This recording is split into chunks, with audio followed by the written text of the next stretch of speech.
Oh, my.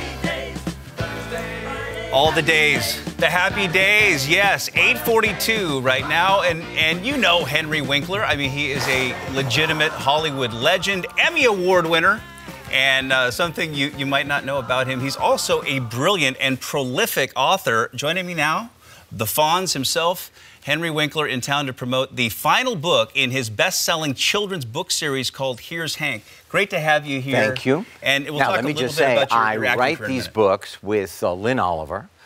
We write them in her office. We have written them together for, there are 29 novels. And this, Everybody is Somebody, is the last Hank Zipzer book ever. And the 29th and final book is coming out now. We got a letter.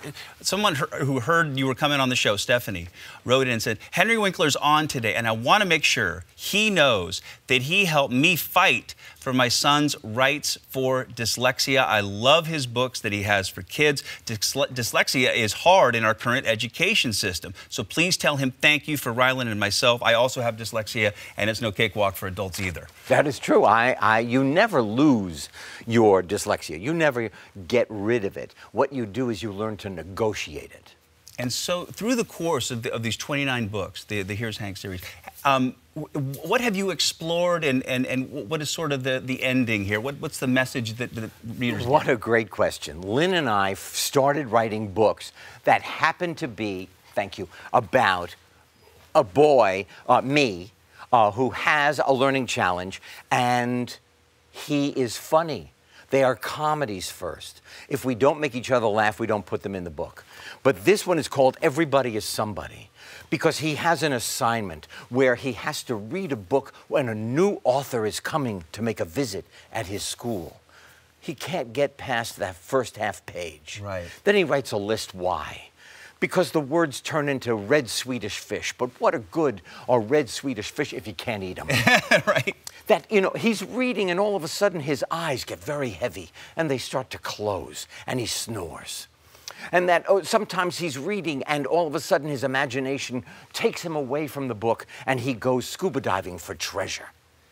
But the fact of the matter is, at the end of this book, he says, do you know what? I have figured out how to solve every problem I've gotten into with my imagination. I can be somebody. And that's, in many ways, the story of your life, right? I wanted all I wanted because I thought I was stupid. They told me I was lazy. All I wanted was to be somebody so that I could be successful like the other kids in my class. Right, and that's the thing. And he makes it. Yeah, so my daughter has a learning disability, Yes. and we struggle with it, and she has to work twice as hard to keep up with the other kids in class. She falls behind, and it does injure kids' self-esteem at a point. There is an emotional component that goes along, and 1 out of 5 kids has some learning challenge. And what I finally, with my wife, told our children, because each one of them has a different level of dyslexia, because it's hereditary. We said, look, whatever you come home with, as long as you tried as hard as you can, is perfect. Yeah. One just finished his 3rd movie as a director. My daughter was a teacher, and now she's the mom of 3 boys that keep her so busy. And our oldest son, my stepson, Jed, is in business. That is phenomenal. Congratulations. There's more than one way to get to where you want to go, and it doesn't have to be great grades.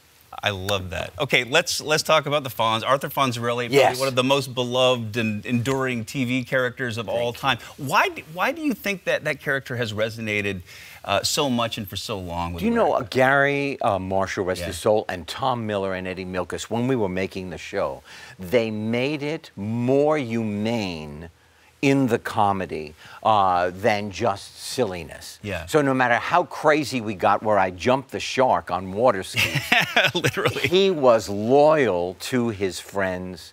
He was as cool as he was. I finally have defined cool for myself. It's being authentic. Yeah. It's being who you are. That makes you cool. There you go. There You don't need a leather jacket and talk like this. Although it doesn't hurt. It doesn't hurt. But now I do this great show, Barry. Yes, on I want to HBO. talk to. It's a brilliant show. You and Bill Hader are wonderful on it, and Thank you. You just won your first Emmy. I mean, you've been nominated 153 times. You finally won your first Emmy. That must have been so cool. It was such a great feeling. I walked up the steps to accept the award, and there were the two actors who do The Crown. I don't know if you've seen The Crown. Oh, yeah. And I love The Crown. I started to talk to them about their second season and realized I have to turn around and make a speech. And then there's 27 seconds left, and it kept going, finish, please, finish, please. And I thought to myself, I haven't mentioned my wife, Stacy, yet. You go home in the limousine if you haven't mentioned Stacy. I'm going to go on with my speech. That is phenomenal. Thank you. I wish we had a bit more time, but thank you so much. I'm so happy to be here. And tonight we're going to be at the University Temple, which is across the street from the University Bookstore.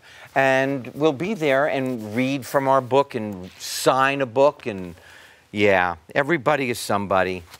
Unbelievable that I was part of this team. Yeah, no kidding. Thank you for all you've done for us, you. Including Here's Hank.